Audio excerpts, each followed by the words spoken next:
नमस्कार friends, welcome to exam गुरुजी। मेरा नाम महेंद्र सिंह ठाकुर है। मेरी पोस्टिंग लेबर इंस्पेक्टर के पद पर हुई है। ग्रुप 2 सब ग्रुप 4 की जो एग्ज़ाम 2017 में हुई थी उससे मेरा सिलेक्शन हुआ था। तो फ्रेंड्स, इस बार जो ग्रुप 2 सब ग्रुप 4 की एग्ज़ाम आई है उसका मैनेजमेंट का जो सीरीज़ मैंने शुरू करी है, तो ये इसका थर्ड वीडियो। आइए हम फटाफट हम शुरू करते हैं। तो थर्ड वीडियो का फर्स्ट क्वेश्चन आप देखिएगा।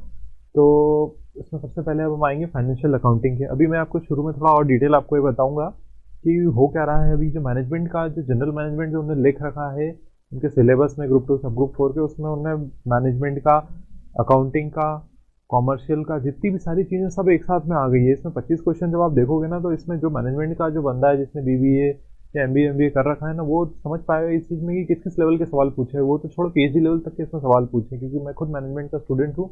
मुझे पता है कि ये किस किस टाइप के इसमें सवाल आए हैं। तो आइए फटाफट हम शुरू करते हैं इसके फर्स्ट यूनिट से, फर्स्ट क्वेश्चन से। तो आइए अब हम फर्स्ट क्वेश्चन पे आते हैं इसके। फाइनेंशियल अकाउंटिंग डील्स विद, तो इसमें कुल मिला के फाइनेंशियल अकाउंटिंग की एक परिभाषा पूछी है। तो इसमें डायरेक्ट हम आंसर पे आ जाते हैं। इसका आंसर है book keeping and preparation of financial statements. इसमें ज़्यादा आपको दिमाग लगाने की ज़रूरत नहीं है। फाइनेंशियल अकाउंटिंग की जो नॉर्मल जो परिभाषा है, परिभाषा ही पूछी है इसमें। फाइनेंशियल अकाउंटिंग जो है बुक कीपिंग और प्रिपरेशन ऑफ फाइनेंशियल स्टेटमेंट से डील करती है। बुक कीपिंग वही बही खाते हैं। अगर आपने पुराने वीडियो आपने देखे होंगे, मेरे पिछले जो इसके 2 वीडियो हैं, उसमें साफ साफ लिखा था कि बुक कीपिंग की परिभाषा क्या होती है। कुल मिला के जिससे क्रेडिट डेबिट ये सब जो होता है, उसको जो एंट्री होती है वो बुक कीपिंग के तहत आ जाती है। ठीक है। अब फाइनेंशियल स्टेटमेंट्स तो वही रहते हैं, जितनी भी स्टेटमेंट्स जो रहते हैं कंपनी के अकाउंट्स के, वो फाइनेंशियल स्टेटमेंट्स कहलाते हैं। ठीक है। तो फाइनेंशियल अकाउंटिंग डील करती है, वो करती है किससे? बुक कीपिंग से, और करती है फाइनेंशियल स्टेटमेंट से। बस आप इसको डायरेक्टली 1 लाइन फैक्ट आप इस टाइप से लिखिएगा अपनी कॉपी में। तो आइए अब हम सेकंड क्वेश्चन पे आते हैं। Dash refers to the time period within which an investment in fixed asset is recovered. तो ये बहुत ही अच्छा क्वेश्चन है फ्रेंड्स। इसको आप एक चीज़ ध्यान रखना कि कुछ कुछ इस टाइप के जो सीधे 1 लाइन फैक्ट जो है आप डायरेक्टली अपनी कॉपी में आप उतार लेना कि 1 लाइन फैक्ट ही पूछे हैं। बहुत सारी चीज़ें इसमें कॉन्सेप्चुअल ज़्यादा वैसा नहीं है, डायरेक्टली बहुत सारी चीज़ें रटने की है, याद करने की है। जैसे आपको बताया था, मध्य प्रदेश में कोई सामान्य ज्ञान है, कोई नदी है, पहाड़ है, तो है तो है। अब उसमें अपन कुछ नहीं कर सकते, क्यों है कैसे है, अपने को तो दिमाग नहीं लगाना। तो इसमें भी सेम टू सेम ऐसा ही है। तो डैश ये अभी डायरेक्ट हम इसका आंसर अब आ जाते हैं। इसका आंसर है पे बैक पीरियड। अब पूरा क्वेश्चन आपको मैं समझा देता हूँ, ये दूसरी चीज़ें आप काट देता हूँ मैं, नहीं तो आप कंफ्यूज और हो जाओगे। इसके आंसर पे आ जाएंगे हम। Pay back period refers to the time period within which investment in fixed asset is recovered.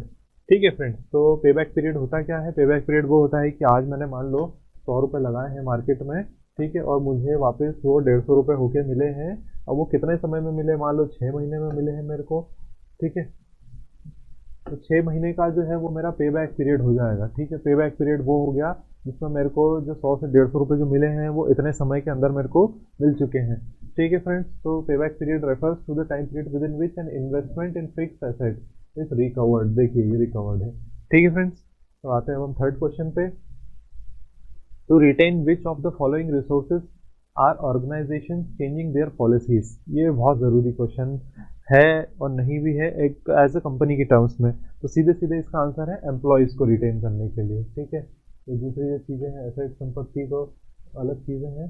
Directly हम इसके आंसर पर आ जाते हैं। To retain employees. ठीक है। एम्प्लॉयज़ को रिटेन करने के लिए मतलब एम्प्लॉयज़ को जो है पकड़े रखने के लिए, उनको जाने नहीं देना है अपने को कंपनी से। क्योंकि अगर एम्प्लॉयज़ कंपनी के आते जाते रहे, चल जाते रहे, तो फिर अल्टीमेटली क्या होगा? कंपनी के तो क्या बोलते हैं, लोग आते जाते रहेंगे, नए आते रहेंगे, तो ट्रेनिंग ही चलती रहेगी, ट्रेनिंग ही चलती रहेगी। तो कंपनी उसके हिसाब से जो अपनी एचआर की जो पॉलिसीज़ है, कंपनी की एचआर की, ह्यूमन रिसोर्स की जो पॉलिसीज़ है, वो बदलती रहती है अपने कर्मचारियों के हिसाब से, जिससे कि उन लोगों को अपन संसाधन बनाए रखें और कंपनियों को, लोगों को अपन अपने पास ही रखें, जिससे वो काम करते करते तो सब लोग कुशल हो ही जाएंगे। ठीक है फ्रेंड्स। अब आते हैं हम फोर्थ क्वेश्चन पे। Which of the following are best associated with managerial technical skills. ठीक है। तो इसके जो आंसर है, डायरेक्ट हम इसके आंसर पे आते हैं। तो इसका आंसर है ability to carry out specific activity. ठीक है। इसमें जो दूसरे ऑप्शन है वो सारे बहुत कंफ्यूजिंग है, तो अपने को उन पर जाना नहीं है, नहीं तो अपना जो मूल आंसर है वो कट जाएगा। ठीक है। मैं आपको जो मेन आंसर है वो जो क्वेश्चन है वो उसे समझा के पूरा लिंक करवा दूंगा, तो आपको ये फैक्ट बहुत अच्छे से समझ में आ जाएगा। ठीक है। अब मैनेजरियल टेक्निकल स्किल्स क्या होता है? अब आप ये देखिए, इसमें और कुछ भी नहीं। मैनेजरियल टेक्निकल स्किल्स क्या होते हैं? कोई भी मैनेजर है उसके पास में बहुत सारे स्किल्स होते हैं, जो कंपनी के लोगों को रिटेन करना, सब कुछ कंपनी का जो पैसा वैसा है सही जगह लगाना, सही जगह से वापस जहाँ लगाया उसको पाना। तो टेक्निकल स्किल्स जो रहते हैं किसी मैनेजर के लिए ना फ्रेंड्स, वो किस काम आते हैं? वो सिर्फ इसीलिए काम आते हैं जिससे वो कि स्पेसिफिक एक्टिविटी को अपनी किसी किसी स्पेसिफिक एक्टिविटी को कर सके या चला सके। ठीक है फ्रेंड्स, तो इस टाइप से आप ध्यान रखना है कि मैनेजरियल टेक्निकल स्किल्स जो हैं वो किसी स्पेसिफिक एक्टिविटी के लिए काम आते हैं। ऐसे आप लिख लेना, मैनेजरियल टेक्निकल स्किल्स जो है स्पेसिफिक एक्टिविटी के लिए।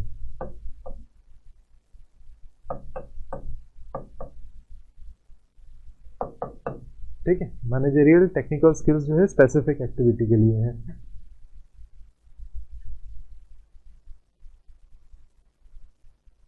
ठीक है, अब आते हैं हम नेक्स्ट क्वेश्चन पे। Which of the following involves measurement and correction of performance to achieve the organization goal? ये बहुत ही एक ही क्वेश्चन को मैंने देखा है बहुत बार घुमा घुमा के पूछ लिया है। अभी कुल मिला के तो इसका आंसर कंट्रोलिंग ही है। अब कंट्रोलिंग की देखा जाए तो इसमें परिभाषा पूछी है, इसमें प्लानिंग, ऑर्गेनाइजिंग, लीडिंग, ये सबके सब जो है ऑप्शन कहीं ना कहीं बन सकते हैं, और जो बेस्ट ऑप्शन जो रहेगा फ्रेंड्स इसका कंट्रोलिंग है। अब कंट्रोलिंग को मैं इस क्वेश्चन के साथ में जो इसका जो लिंकेज है वो कैसे है, क्यों है, वो मैं आपको बता देता हूँ मैं। तो देखो इसमें पूछा क्या है, किसी कंपनी के जो गोल्स रहते हैं उनको अचीव करने के लिए, खासकर तो उनको मेजर करने के लिए, मेजर एंड करेक्शन। देखो क्या लिखा है, मेजर और करेक्शन लिखा है, इसलिए कंट्रोलिंग होगा। ठीक है, मेजरमेंट और करेक्शन जो है किसी कंपनी का जो काम जो रहता है वो किस टाइप से होता है। कंट्रोल करेंगे अपन कोई भी एक्टिविटीज़ को, ऐसे खर्चे हमने कंट्रोल करे, ज़रूरत से ज़्यादा हो रहे हैं खर्चे और लोग उन काम ठीक से नहीं कर रहे, तो लोगों पे अच्छे कंट्रोल करा, सब करा किसी कंपनी ने। तो यही इस टाइप की चीज़ें रहती। कंपनी का जो ऑर्गेनाइजेशन गोल रहता है जो कि मनी, पैसा कमाना रहता है, वो जल्दी अचीव होता है। कंपनी का, हर एक कंपनी का एक ही एम है, पैसा कमाना, इसके अलावा कोई किसी का एम नहीं है। ठीक है, बात है 6 क्वेश्चन पे। अभी 6 क्वेश्चन मैच और मैच द फॉलोइंग है, सब कुछ है, तो इसमें अपन डायरेक्टली हम इसके आंसर पे आ जाएंगे। इसका आंसर है फर्स्ट का सी है, फर्स्ट का सी, सेकेंड का ए, थर्ड का बी। अपन इसको ऐसे लिंक कर लेते हैं क्योंकि अपन पेपर अब समझ के अपन को सॉल्व करना है, तो डायरेक्ट अपन इसमें आ जाते हैं। अब इसमें फर्स्ट ऑप्शन है, तो फर्स्ट है इसका पर्सनल मैनेजमेंट है। वो किस चीज़ से संबंधित है, वो है डायरेक्ट मैन पावर मैनेजमेंट से संबंधित है। वो पर्सनल मैनेजमेंट, कार्मिक प्रबंधन। कार्मिक प्रबंधन क्या होता है, लोगों को उनका मैनेज करना है, किस आदमी को कहाँ पे काम लगाना है, किसको क्या करना है। पर्सनल मैनेजमेंट इस चीज़ से संबंधित रहता है, तो डायरेक्ट मैन पावर से संबंधित रहता है पर्सनल मैनेजमेंट। अब आते हैं सेकंड ऑप्शन, सेकंड पे अपन एम्प्लॉय वेलफेयर, जो कर्मचारी कल्याण रहता है, वो किस चीज़ से संबंधित रहता है, working condition and working amenities से। ठीक है, वर्किंग कंडीशन और वर्किंग एमेनिटीज मतलब कर्मचारी को किस टाइप से उनकी जो करने की जो स्थिति है, काम करने की जो स्थिति है, वर्क प्लेस की सुविधाएं क्या क्या हैं, वो कर्मचारी कल्याण में आ जाएगी। ठीक है फ्रेंड्स, अब आते हैं थर्ड पे। थर्ड का है बी ऑप्शन, औद्योगिक संबंध। इंडस्ट्रियल रिलेशन जो है वो क्या करता है, वो प्रमोट करता है इंडस्ट्रियल डेमोक्रेसी को। मतलब इंडस्ट्रियल डेमोक्रेसी बोले तो किसी औद्योगिक लोकतंत्र को बढ़ावा देना। ठीक है, इंडस्ट्रियल रिलेशन ये रहते हैं कि आपस में एक दूसरे से संबंध बना के रखना, और जिससे कि कर्मचारियों का जो है यूनियन है वो अच्छा रहे। कर्मचारियों की समस्या है तो मैनेजमेंट लेवल तक हम पहुंचा सकें, और मैनेजमेंट उसका सही जो है सबको सॉल्यूशन दे। 7th क्वेश्चन पे। अभी 7th क्वेश्चन की बात मेरे को बड़ी जोरदार लगी सब में, क्योंकि अभी अपन ने जस्ट 5th क्वेश्चन पढ़ा था अपन ने, जिसमें कंट्रोलिंग इसका आंसर था, और measurement and correction of performance to achieve organisation goals. और देखिए एक ही सेट में क्वेश्चन रिपीट हो रहे हैं।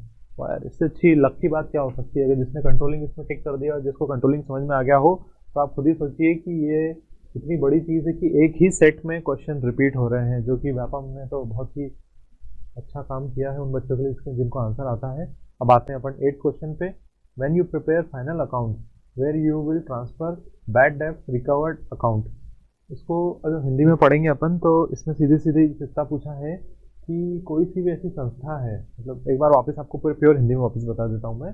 जब आप अंतिम लेखे को तैयार करते हैं तब आप पुनः प्राप्त हुए बैड डेब्ट लेखे कहाँ स्थानांतरित करेंगे, तो उन्हें हम लिखेंगे प्रॉफिट एंड लॉस अकाउंट में। ज़्यादा कुछ नहीं है इसमें, प्रॉफिट एंड लॉस अकाउंट होते हैं कंपनियों के प्रॉफिट एंड लॉस, जहाँ जो कंपनी के जो लॉस रहते हैं जिन्हें हम बैड डेब्ट कहते हैं। बैड डेब्ट क्या होता है, जो कंपनी के जो लॉस रहते हैं वो, और वो अगर उनको रिकवर कर लिए, मतलब मैंने मान लो मैंने किसी को पैसे दिए हैं और वो पैसे आदमी फिर मेरे को वापस लौटा देता है, 6 महीने बाद भी लौटाता है, तो बैड डेब्ट जो है मेरे रिकवर हो जाते हैं। ठीक है, तो वो कहाँ पे लिखूंगा मैं, वो कुल मिला के प्रॉफिट एंड लॉस अकाउंट में लिखूंगा। इसके दूसरा ऑप्शन बहुत कंफ्यूजिंग है, इसलिए बिल्कुल मत जाओ। बस आप इतना इसको 1 लाइन फैक्ट अपनी कॉपी में इस टाइप से आप लिख लो कि प्रॉफिट एंड लॉस अकाउंट में बैड डेब्ट रिकवर्ड लिखते हैं। प्रॉफिट एंड लॉस अकाउंट में बैड डेट जो रिकवर्ड रहते हैं वो लिखते हैं। ठीक है फ्रेंड्स। अब आते हैं 9th क्वेश्चन पे। Managers who are involve in strategic planning operate in an environment of uncertainty. ये बहुत ही सही है इसका, ये मैं आपको बताता हूँ, थोड़ा सा दिमाग वाला क्वेश्चन है। ठीक है, मैनेजर्स है कंपनी के टॉप लेवल के जो लोग बैठे रहते हैं, ठीक है, वो लोग क्या करते हैं फ्रेंड्स कि उन कंपनी के सारे बड़े बड़े फैसले वो लेते हैं। मान लो कंपनी के पास 100 करोड़ रुपए है, अब 100 करोड़ रुपए कहाँ लगाना है ना, 100 करोड़ रुपए कहाँ लगाना है कंपनी का, तो इतने बड़े बड़े फैसले लेते हैं वो कंपनी के। तो किस टाइप के माहौल में काम करते हैं, वो अनिश्चितता के माहौल में काम कर सकते हैं। हो सकता है वो 100 करोड़ रुपए 80 करोड़ रुपए आ जाए, ठीक है, हो सकता है वो 100 करोड़ रुपए 120 करोड़ रुपए बन जाए, कुछ भी हो सकता है। कुल मिला के ऐसा है कि वो अनसर्टेनिटी के माहौल में ये जो बड़े बड़े मैनेजर्स रहते हैं जो स्ट्रेटेजिक प्लानिंग करते हैं कंपनी की, वो काम करते हैं। What is the process of measuring and monitoring performance, comparing it with the set goals and making course correction, known as वो है कंट्रोलिंग। इसमें देखो कुल मिला के देखा जाए तो कंट्रोलिंग की वापस उन्होंने परिभाषा पूछ ली है कि कंट्रोलिंग होता क्या है। एक ये थर्ड क्वेश्चन है कंट्रोलिंग से रिलेटेड, जो एक बहुत ही छोटा सा टॉपिक है। जब आपको फुल लेक्चर्स आप देखोगे तब आपको समझ में आ जाएगा कंट्रोलिंग होता क्या है। कंट्रोलिंग एक प्रोसेस है जिसमें जो कंपनी का जो परफॉर्मेंस है, ठीक है, और वो परफॉर्मेंस किस टाइप से काम कर रहा है, कंपनी की गोल्स को अचीव कर रहा है कि नहीं, उन सबको जो है एक तरीके से बांधने और मेंटेन करने के काम आता है। और कोर्स करेक्शन का मतलब ये होता है कि अगर कोई अपने लक्ष्य से भटक गया हो तो वापस उसको लक्ष्य में लाना। तो ये कंट्रोलिंग का जो है वही कर पाता है। प्लानिंग, लीडिंग, ऑर्गेनाइजिंग जो है इसके जो ऑप्टिमम आंसर नहीं है। प्लानिंग तो बहुत पहले हो जाती है, लीडिंग तो वो भी उसके अलग होती है, पर कंट्रोलिंग ही इसमें बेस्ट सूटेबल आंसर है। ठीक है फ्रेंड्स।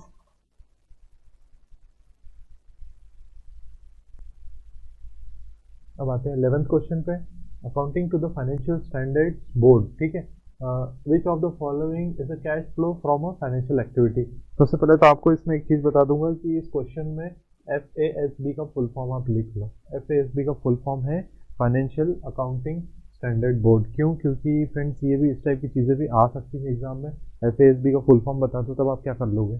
ठीक है, और अब इसका डायरेक्ट हम अब इसके आंसर पे आप आ जाते हैं। इसका आंसर जो है cash outflow to share holders as dividend. अब अपन इसको पूरा समझ लेते हैं क्वेश्चन और आंसर को एक दूसरे से। मैं ये दूसरे जितने भी इनको काट देता हूँ क्योंकि आप कंफ्यूज हो जाओगे। अब इसके जितने दूसरे आंसर हैं सारे के सारे बहुत कंफ्यूजिंग है, तो अपने को उनमें जाना नहीं है। ठीक है, accounting to the financial accounting standards board, which of the following is a cash flow from a financial accounting activity. तो इसमें बहुत सिंपल सी चीज़ है, cash outflow to share holders as dividend. मतलब जो शेयर होल्डर्स के पास जो पैसा है वो पैसा जो है उनके डिविडेंड्स के पास चला गया। कुल मिला के यही है, ज़्यादा आपको इसमें दिमाग नहीं लगाना है। एक वन लाइन फैक्ट की तरह लिख लो कि FASB के अनुसार जो कैश फ्लो क्या रहता है, कैश फ्लो एक फाइनेंशियल एक्टिविटी कैसे है, जब कैश फ्लो जो है शेयर होल्डर्स से डिविडेंड्स के पास जाएगा। ठीक है फ्रेंड्स। अब आते हैं हम 12th क्वेश्चन पे। The accounting entries are recorded as per the generally accepted accounting principles. If any of these principles is violated or ignored, errors resulting from such a violation are known as errors of negligence. तो दूसरे errors of omission, errors of principal, compensating error, ये बहुत confusing है, पर इसका जो best answer है वो है errors of negligence। तो क्वेश्चन को हम समझ लेते हैं। इसमें ऐसा है कि द अकाउंटिंग एंट्रीज जो है किसी भी कंपनी में वो जो हमेशा चलती है अपने नियम के हिसाब से, पर कभी कभी उनमें प्रिंसिपल्स में कोई गलती हो जाती है जिनका हम ध्यान नहीं दे पाते हैं, और उसके बाद कोई मिस्टेक हो जाती है आगे जाके फाइनल रिजल्ट में। तो उस टाइप की मिस्टेक को क्या कहते हैं, लापरवाही की त्रुटियां। लापरवाही में जाएगा वो, क्योंकि वो चूक नहीं होती, लापरवाही हो जाती है कर्मचारियों से, तो उसको लापरवाही की त्रुटि या एरर्स ऑफ नेग्लिजेंस अपन मानेंगे। ठीक है फ्रेंड्स। अब हम आते हैं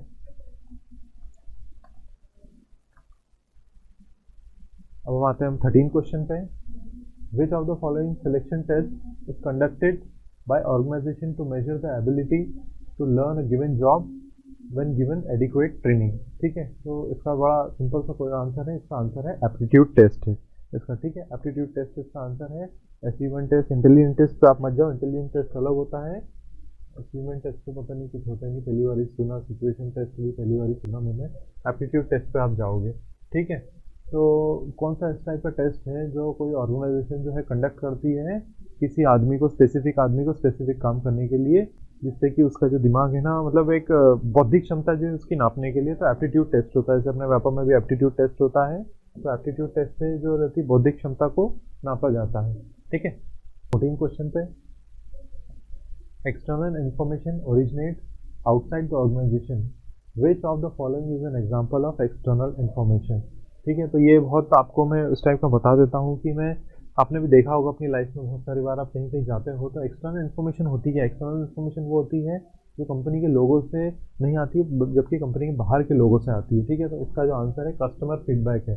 ठीक है, कस्टमर फीडबैक करके जो है ये इसका आंसर है। बच्चे को दूसरे सेल्स पर्सन, कोटा, ये सब तो कंपनी के लिए काम करते हैं, और जो इसका मेन आंसर जो है वो है कस्टमर फीडबैक फॉर्म। अब ऐसे कर लो इसको, कस्टमर फीडबैक फॉर्म इसका आंसर है। जिससे मैं आपको बताता हूँ, एक्सटर्नल इन्फॉर्मेशन जो आती है कंपनी की, कोई कंपनी अपन जाते हैं अपने से फीडबैक फॉर्म भरवाते हैं कि सर क्या समस्या है क्या नहीं है, तो वो एक्सटर्नल इन्फॉर्मेशन से आती है किसी कंपनी में, आप ध्यान रख लेना। और वो कस्टमर फीडबैक फॉर्म से आती है। आपने कहीं भी गाड़ी की सर्विसिंग कराने जाओ, कुछ भी करने जाओ, तो उससे आती है। ठीक है, अब आते हैं हम 15 क्वेश्चन पे। No message can be understood clearly without careful listening and it is one of the most essential ingredients of effective communication। ठीक है, अब वो उसने पूछा विच of the following is not an effective listening technique. तो इससे directly इसका answer दिख ही रहा है कि avoiding eye contact. Avoiding eye contact ऐसा एक आंसर है जो is not an effective listening technique है। इफेक्टिव लिसनिंग टेक्निक का मतलब ये है कि कौन सी ऐसी प्रक्रिया जिससे आप ढंग से नहीं आप सुन रहे हो कुछ भी, या कुछ भी नहीं कर रहे हो, अगर आप अपन आंखें नहीं मिला रहे, बात में आपसे कर रहा हूँ और देख उधर रहा हूँ मैं, तब वो सीधी सी बात है कि अवॉइड आई कॉन्टैक्ट जो है वो नहीं हो रहा है, जिससे हमारा जो कम्युनिकेशन है उसमें कहीं ना कहीं ये गैप और बैरियर बन रहा है। ठीक है फ्रेंड्स, अब हम आते हैं हम 16वें क्वेश्चन पे।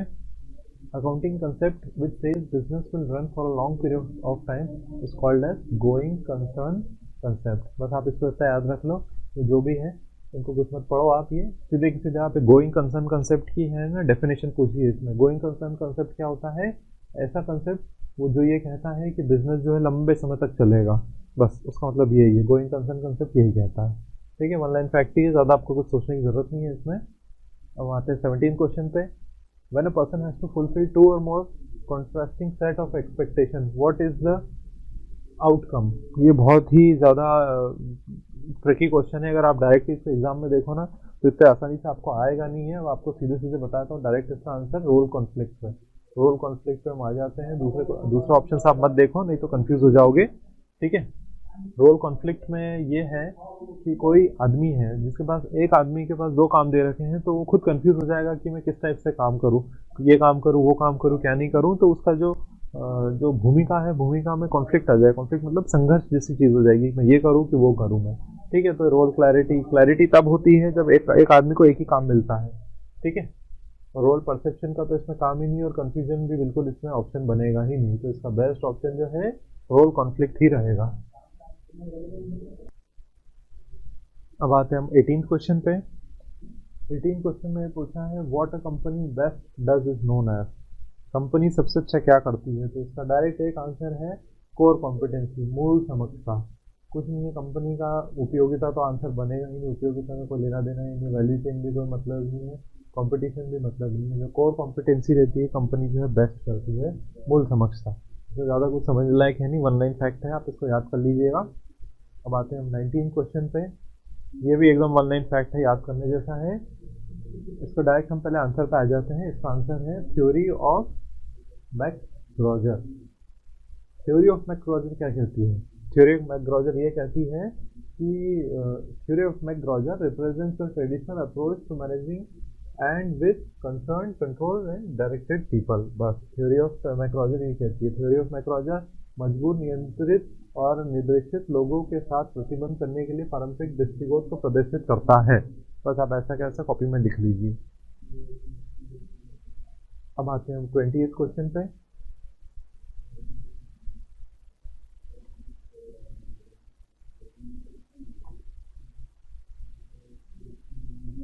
अब आते हैं हम 28 क्वेश्चन पे। Which of the following do not constitute current liabilities. तो अभी अपन सीखने के पॉइंट ऑफ व्यू से जब पढ़ेंगे तो अपन नॉट को हटा देंगे, और इसका जो आंसर जो डेबिट देनदार होने वाला था इसको भी हटा देंगे। ठीक है, तो अपना क्या ये पॉइंट के हिसाब से अपने लिए बहुत सही चीज़ बन जाएगी कि कौन सी चीज़ है जो करंट लाइबिलिटीज़ बनाती है, कौन सी चीज़ जो है करंट लाइबिलिटीज़ कॉन्स्टिट्यूट करती है। वो है ट्रेड क्रेडिटर, आउटस्टैंडिंग एक्सपेंसेस और प्रपोज डिविडेंड। ये 3 चीज़ ऐसी है। तो अपन तीनों समझ लेते हैं। तीनों चीज़ क्या होती हैं, कॉन्स्टिट्यूट करंट लाइबिलिटीज़ होती है। तीनों की तीनों चीज़ें ये देखो, व्यापार लेनदार वो होते हैं जिन लोगों से हमें व्यापार करके पैसा जो है जिन लोगों से हमें लेना रहता है। ठीक है, सीधी सी बात हुई, मैंने आज किसी को सामान दिया तो मुझे उससे पैसा भी लेना है। ठीक है, और आउटस्टैंडिंग एक्सपेंसेस वो रहती है कि जो बकाया बचा कुचा जो पैसा है, आज किसी का 10,000 का मेरा बिल बन रहा है, आज मैं 9,000 दे दिए तो 1,000 रुपये जो बचे हुए हैं वो आउटस्टैंडिंग एक्सपेंसेस कहलाते हैं। और ये प्रपोज्ड डिविडेंड, प्रस्तावित लाभांश, वो होते हैं जो कि अपन मतलब बोलते हैं ना कि आप मेरा सामान ले जाओगे तो आपको 120 रुपये का फ़ायदा हो जाएगा, ये हो जाएगा, तो उस टाइप के लाभांश रहते हैं वो। तो वो सारे के सारे लाइबिलिटीज़ में आ जाते हैं कंपनी की। लाइबिलिटीज़ मतलब ऐसा है कि कंपनी को पैसा जो है आने वाला है। ठीक है फ्रेंड्स, अब आते हैं हम 21वें क्वेश्चन पे। The process of identifying and selecting a course of action to solve the problem is known as decision making। कुल मिला के डिसीजन मेकिंग की जो है परिभाषा ही पूछी है और कुछ भी नहीं पूछा है। डिसीजन मेकिंग की परिभाषा क्या होती है कि एक प्रोसेस होता है, मतलब कुल मिला के ये है कि 10 रास्ते हैं, 10 रास्ते में से सबसे एक जो बेस्ट ऑप्शन है चुनने का, उसको क्या कहते हैं, डिसीजन मेकिंग। क्योंकि हमने डिसीजन लिया, बेस्ट डिसीजन लेना यही लेना है जिससे कि हमारा जो एक्शन जो है, कोर्स ऑफ एक्शन जो है काम कर जाए अपना, मतलब एक बेस्ट ऑप्शन चुनना 10 ऑप्शनों में से। ठीक है फ्रेंड,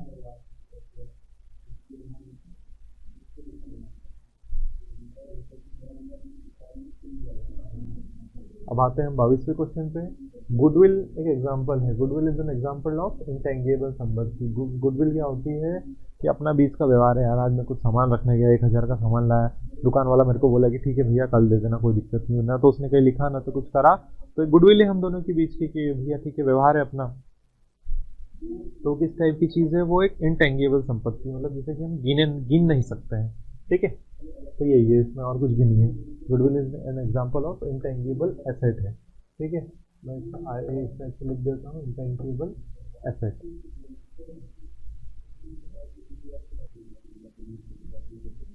अब आते हैं 23वें क्वेश्चन पे। तो इसमें पूछा है which of the following is not a fixed asset. तो ये थोड़ा सा समझने लायक क्वेश्चन है ये कि फिक्स्ड एसेट और फिक्स्ड एसेट क्या नहीं है। तो सबसे पहले अपन देख लेते हैं फिक्स्ड एसेट कौन सी नहीं है। छोटे औजार जो है वो कंपनी के फिक्स्ड एसेट नहीं कहलाते हैं, क्योंकि ये चीज़ें आती जाती रहती है, बहुत बारीक चीज़ें रहती हैं ये।